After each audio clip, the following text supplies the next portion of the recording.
All right, hi everybody, welcome back to my channel. Today I have with me almost every single book that I read in 2025 and plays, because I'm counting plays because they count. And we're gonna be tier rating them today, so let's just get into it. I know this is a little bit belated, so yeah, let's just get started.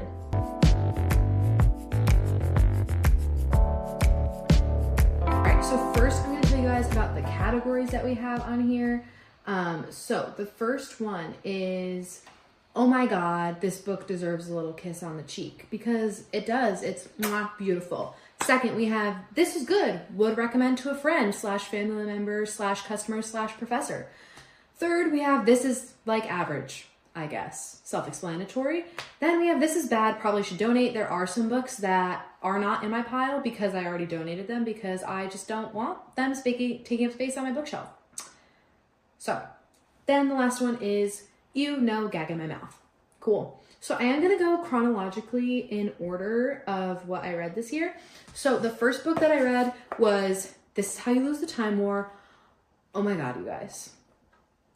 This book deserves a little kiss on the cheek. Starting off the year really, really strong. This book is awesome. If you like sci-fi in any sort of capacity, I would definitely look at this. It's phenomenal. I really have no words and I don't want to spoil it, so just check it out. Next up, we have Our Missing Hearts. I read Little Fires Everywhere, I think either in 2024 or 2023, and so I picked this up, and this book was in fact good. I would recommend it to a friend. It's a really heartwarming story that is set in a very culturally relevant time to ours, in that books are and information is very hard to come by.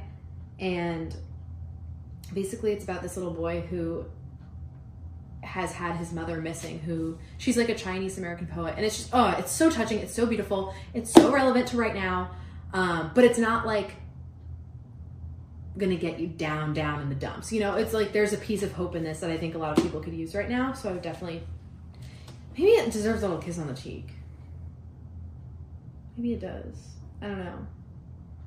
We'll see. That I'm gonna leave it in this was good, would recommend for now. Okay, next up we have something that's not in my pile, which was a play, and I literally couldn't even find a picture of the play online. So I just literally took a picture of Red because it was called Red Machine, and guys, gag in my mouth. The script doesn't even deserve a picture. It was so bad. I can't even recall what it was about. I read it for my grad class for film finance, I think, because my professor was working on it. Whoops. But I didn't like it. So sorry, I didn't like the script. Moving on. Then we have The Foreigner. Oh, The Foreigner. I love this script. I think that I'm trying to separate my experience of being in this play with the actual script itself, but I think you can't really do that. I feel like you can't actually do that. I couldn't find a picture of just the script, so I put the little poster from the show that I was in of this summer, and I think it does deserve a little kiss on the cheek. And in my journal, when I had first read it, before actually being in the play, I had given it 4 stars, but I think I'm bumping it up because it's just, okay. It's so relevant, again, to right now and how we look at people who are not from where we are from. And it really explores xenophobia and fear of the other. And I think that that is so important. And it's a fucking funny show. It is a comedy through and through. It is hilarious. Anyone can enjoy this. And I loved the cast and the group that I worked on with this show. So have to give it a little kiss on the cheek. Okay. Next up was another play that was also a part of my summer, which my girlfriend was in. It was called The Language Archive. It was at the same theater, and I also really love this show. I think the script is so beautiful. Very, very different from The Foreigner. It's not a comedy. There are definitely comedic moments in it, but it basically tells the story of this man, George, who is working to document languages that are about to go extinct. And it's a really, again, the theme of the season that we were in was language. And so it was just an awesome experience. And I love this play. And I think that the production that my girlfriend was a part of had a director who I was just not a super huge fan of, and I think there's a lot of different cool ways that you could do this play that I would love to see, so I'm gonna give it good, would recommend to a friend. And I haven't read all of Julia Cho's plays in here, and I really want to, because I really love her style. And my girlfriend actually got to talk to Julia Cho. Isn't that like the coolest thing ever? We have The Secret History by Donna Tartt. I loved this book. If you like dark academia, this is the only book you should be reading. Honestly, it was so gorgeously written, and there's one scene, and if you've read the book, you know, there's one scene where the main character, Richard, right? Oh my God, his name is Richard, right? He's a narrator, and he's a little bit of an unreliable narrator, which is just really interesting. And this group of kids, I say kids, they're all in college. Yes, Richard, I'm right. Anyways, it's about, we learn one of his friends dies, and we are kind of uncovering the story about how his friend died throughout. And him, the character Bunny, who ends up passing away, and all the other characters in their little group are super interesting, including their professor who's teaching them classics. And it's just a really like New England, like Gothic architecture, like old ivy, old money story. And it's just really rich and really beautiful, and I love Donna Tartt, and I need to read more by her. So this book is getting a little kiss on the cheek. I feel like I'm giving a lot of these really high praise right now, other than Red Machine, of course, but there will be other things that I don't like. So next up, I have, Sunrise on the Reaping, which I don't have the physical copy of because my girlfriend has it, but we actually, I think we read it out loud. We read Ballad of Songbirds and Snakes. Wait, which one did we read out loud? Anyways, we read it out loud, and it was a really awesome experience. It wasn't my favorite Hunger Games book, and I think that there's been a lot of conversation about like how Ballad of Songbird and Snakes and Sunrise on the Reaping are like doing fan service, which like I don't really 100% agree with, but it was still a really cool story, and I love Hey Mitch. I love Hey Mitch. So it's gonna be good. I'm gonna be recommending to a friend. Next up, we have something else that I don't have a physical copy of because I read it online, which is another play called The Book of Will, and my professor made me read it, and it was good. It was like fine, actually. It was about basically this group of people who are fighting to like document and get a hold of all of Shakespeare's works before they like essentially go extinct or go missing, which is a cool concept in theory. It was just like so male dominant, and like that was one of my biggest complaints, is that it was super male dominant. So it is going to be going in average, I guess. I'm sure the play is much better, but reading it I was like, okay, whatever, I could do that. Next we have Seven Husbands, and I know that this is a super popular book, and I did like it, but I don't know. I feel like I'm gonna put it lower than what people think, and that's gonna be a hot take. I think it was good. I would recommend it to a friend. It was not I'm not giving it a kiss on the cheek. I'm really happy that we have like such a mainstream gay book, like that everyone is adoring. I mean, we have heated rivalry now, so like, what is this, you know? But that's a little demeaning. I thought that it was compelling. I thought it was a quick, fast read, but I just felt like there was a little bit of depth that I was missing from this one. Next we have, The Candy House. This was bad. I'm probably gonna donate this. I think I gave it 3 stars after my initial reading. I'm gonna be putting it lower than that. I think that basically the format of this book kind of sucked, and it kind of ruined every connection that I had to characters, because what happened basically was like, it would be one character in like the first chapter, and you never would see that character again. And they would take like someone super tangential from the previous chapter, and that's who the chapter following would be about. So it'd be like, this tiny person is gonna become this main character, and this tiny person, it is just like, you didn't get any like growth from any of the characters or any like continuity, because it was always changing. And I think that was frustrating for me, because I didn't feel like I really connected to any of them. So that was fine. Jennifer Egan, I don't even know, whatever. Next we have another book that I already donated, and it's A Nobleman's Guide to Scandal and Shipwrecks. And I read this book not realizing, one, that it was YA, and two, that it was the third in a trilogy. And so I still read it. It was good. More gay rep, which I can appreciate, but I did donate it, so it's gonna be going and donate.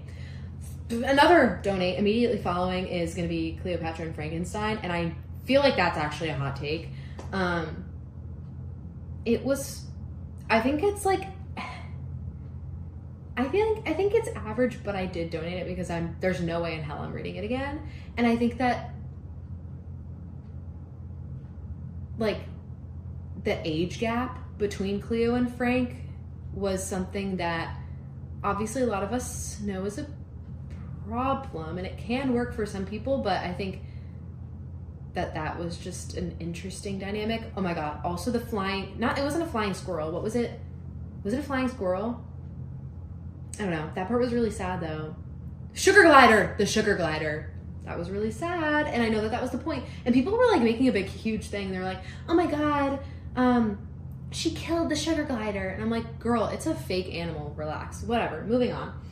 I read next the Oedipus trilogy, and I love classics. So I reread, because I'd already read these in high school, and I think part of college. But I read it in order: Oedipus Rex, Oedipus at Colonus, and then Antigone. And I do have different ratings for them. So Oedipus Rex, she's getting a kiss on the cheek, you know? She was phenomenal, she was incredible, she was show-stopping, she was spectacular. She's the OG, you know? She's getting a kiss on the cheek. Oedipus at Colonus is like average. It's like filler. It's like the filler book that like everybody always skips over because they're like, this is the worst one, and it is. Like, that's true. There's important information in there. But like, if you're gonna be talking about stuff, you're not gonna be talking about Oedipus at Colonus. Antigone though, that's my girl. I love Antigone. So she's getting a little kiss on the cheek. I love Antigone. And I will be adapting this into a play. Antigone, specifically. And it's gonna be super cool, and I'm not gonna say anything else about it because I'm not giving away my ideas for free. Like, who do you think I am? Okay. Next I actually listened to an audiobook, which I don't usually do, but I listened to Fahrenheit 451, which was narrated by Penn Badgley, and I had already read Fahrenheit 451 in high school, but I wanted to re-listen to it. And I think that that's the way I have to use audiobooks, is like as a rereading tool, because it's really hard for me to auditorially absorb information for the first time, but I really loved Penn Badgley's narration. Like, I thought he did a really good job, would recommend to a friend.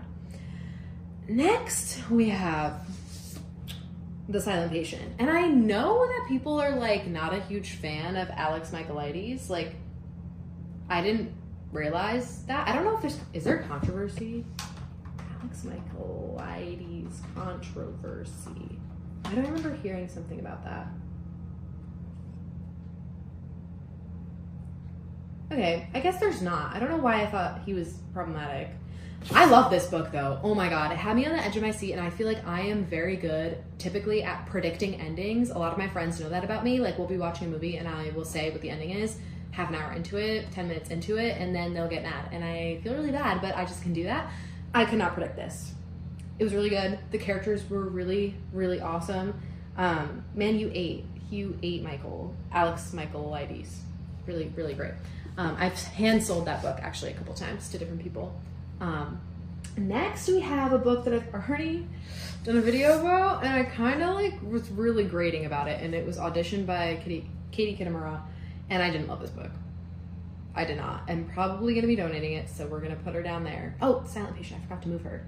Silent Patient, you're getting I don't know if it deserves a kiss on the cheek. I'm going to recommend Silent Patient.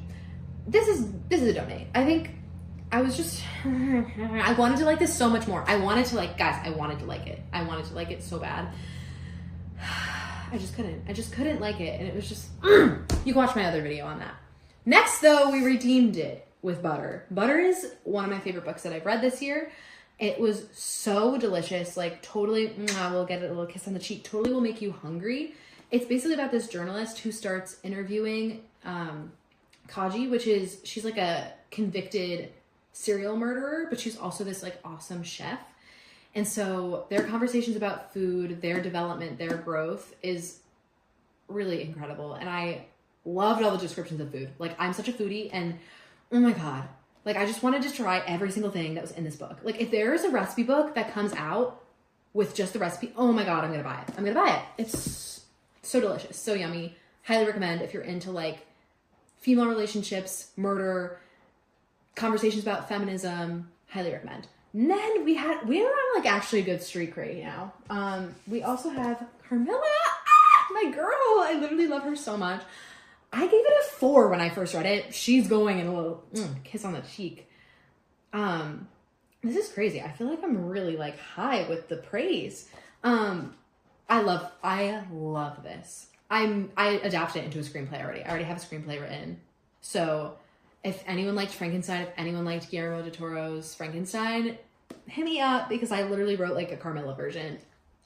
I did change some of the plot though, because I'm making it better. And it's so sapphic. It's so gay. It's so vampire. It's so 1800s Austria. It's just, I can't say enough good things about this. Can't say enough good things. We've got a really great streak going on with like a few little bumps in the road, but overall, a lot of good books this year. This is my first arc that I've ever read. So I just got hired at a bookstore in September. So I've been getting free copies of books that aren't released. Advanced readers copies. That's what ARC stands for. And this is the first one I ever read. So it's really special. But it's two women living together. It is a Korean translation memoir, and it was really good. I don't read a lot of memoirs typically. And it's basically about these two women who are not romantically involved. They're not like sexually attracted to each other, but they're in their 40s or 50s, I believe. And they decide to move in together in order to save money and have companionship. And they have a bunch of cats as well. And it's really like a cozy winter read. It actually just came out, I think either this week or last week. It just got released. So I highly recommend, if you're looking for something cozy for this winter, if you're looking for something about female friendship, companionship, and just like, you know, wanting a stable, secure life. Like, I feel like this is the perfect book for you. I think that this is good, and I would recommend it to a friend. And I probably will when I go back to work. Okay, next we have Nightcrawling by Layla Motley. And this was sitting on my shelf for a while, and I finally got around to reading it. And this is a tough read, but it is such a important read. And it's basically about this young teenager. I think she's like 18 or 19. She turns 18 in the book. I remember that happening, actually. And she essentially has to turn to prostitution to end up supporting herself and her brother and another young child who's in their apartment complex. And it's really like a striking narrative about prostitution, the Black experience in California, police, not like brutality, but police manipulation and police involvement in Black lives. And highly would recommend. This was, I think, this was an Oprah's book club pick in 2022. And I finally got around to reading it. It was really great. That one I'm going to give good. Would recommend to a friend. Oh, I skipped one. Repetition by Vigdis Hjorth, I believe is how you pronounce it. I'm so sorry. That one I believe is a Swedish translation. It was another arc that I got. So good. Like, I was reading Repetition and I was like, is this fucking play about us? Like, this is so good. And it's basically about this young teenager, another young teenager, who is feeling really trapped by the confines of her family and their strict rules and her mom's just like overbearing nature. And so she starts like, she's not even acting out, just like doing normal teenage things that she normally would get in trouble for. And it's a very short novel. I think it's like 120, 140 pages. And I got it because the cover is so cunty. Like, to be honest, like that's the reason why I got it. But I stayed because the narrative was so beautiful and the translation was so beautiful. I think Repetition, I'm giving a little kiss on the cheek. Yeah, I'm giving her a little kiss on the cheek. Oh my God. I get to hate. This is an arc, hasn't been released yet. I don't know if I'm allowed to talk about arcs negatively. I don't know. This book was so fucking bad though. Like, oh my God. I'm surprised that I literally got through this because, and this is annoying because I love gay lit. I love gay books. I love it, but you're making me homophobic. I'm kidding, obviously, but like I'm hated this. She's a doctoral candidate in clinical psychology. And I just thought that the way that she went about writing this did not reflect that. And I thought the characters were so, there's just like, there was no plot other than like, they're getting together. No, they're not. They're getting together. No, they're not. Oh my God, we are like far apart, but we're sexting. And I'm just really disappointed because like, I thought it was going to be, the girl is like out and bi and the guy is like closeted and bi. And I thought it was going to be like this beautiful, like coming to terms with sexuality, coming out. And it was just like really messy and like not hopeful, not inspiring. And I don't need a book to like inspire me and like be this beacon of hope for gay people, but this is just like disappointing. So this will be getting, gag in my mouth. Gag in my mouth, and I'm sorry. Next, we have Red as Royal Blood. This is a YA fantasy novel. Fantasy is loose. I feel like it's a fictional fantasy. Like fantasy, there's no dragons, there's no like magic in this book. It's basically about a girl who is a peasant in a castle, and she ends up becoming queen because the king dies and names her the heir over his 4 kids, which is kind of crazy. And I thought for what it was really good. This just came out in November. I'm not a huge YA reader, but our YA lead in the store convinced me to read it. And I thought for what it was good. I'm going to say like average, I guess, for this one. Next up, we have The Lamplighters, which is, I believe, a English publication. I bought this when I was in London a couple years ago and I finally got around to reading it. Look how pretty these sprayed edges are. And I'm not a huge sprayed edges person, but I like birds. This one was good. It's basically about these 3 men who work at a lighthouse who go missing, and there's no trace, there's no boat that left, and the door is locked from the inside. And so it's kind of figuring out how this happened, then the wives and girlfriends that they left behind. It was a really compelling premise. And I thought that for how many characters were involved, each one was really well developed. So I'm going to give this, I'm between average and would recommend to a friend. I think I'm going to give it average because I'm not going to read it again. Next up, we have The Heir Apparent, which I actually ended up liking way more than I thought I would. It was kind of marketed as like, if you like The Princess Diaries, you're going to like this book, which I just thought was like a kind of weak comparison. I thought it was a really great book though. I just thought that was a bad like tagline for it.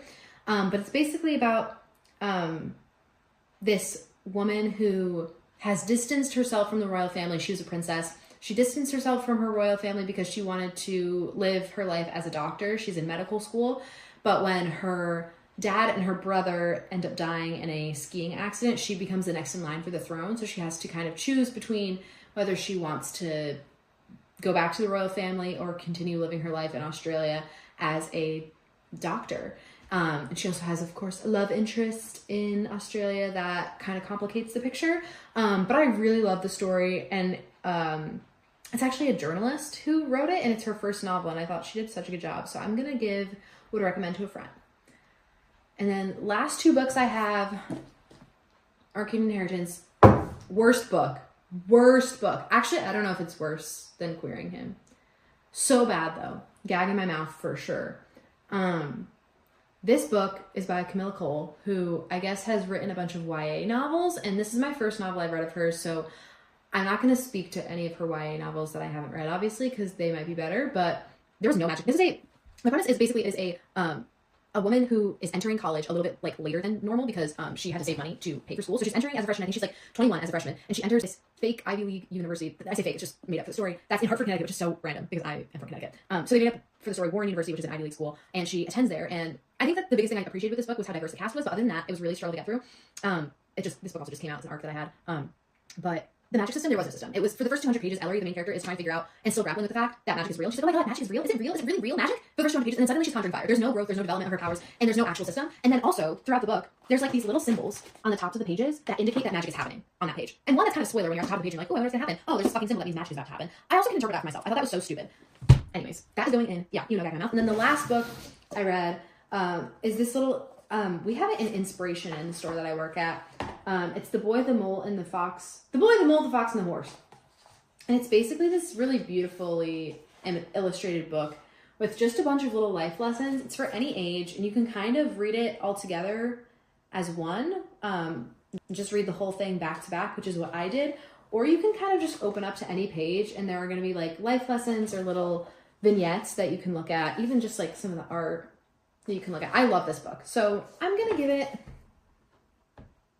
would recommend to a friend.